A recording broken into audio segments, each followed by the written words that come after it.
What I'm going to tell you here is going to, I think, create a million memes, if not more. And I think we know the image we're talking about. We are reporting now, Stephen A., that Lance Stephenson has agreed to a deal to join the Lakers and now team up with LeBron James. What do you think about that?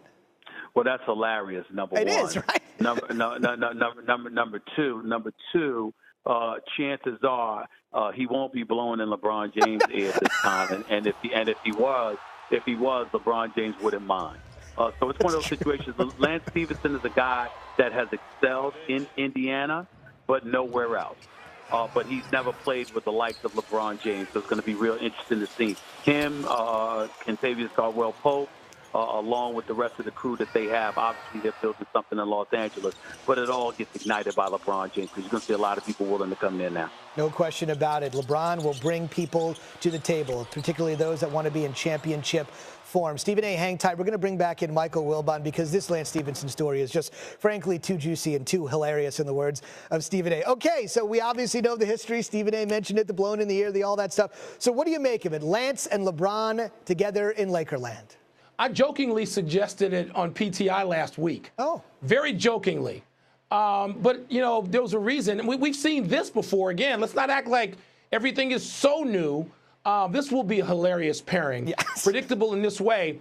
We've seen this with Michael Jordan and Dennis Rodman. Yeah. The notion that Dennis Rodman, who the Bulls absolutely found to be loathsome on every level, when he was beating them and then lost to them once, but beat them 3 times when the Detroit Bulls rivalry was just, you know, in full flower, the notion that Dennis Rodman could join Scottie Pippen and Michael Jordan after physical fights they had in the playoffs and play with them and try to win a championship, people just couldn't accept that. And, of course, it happened. And he played and he won 3 championship rings with those 2.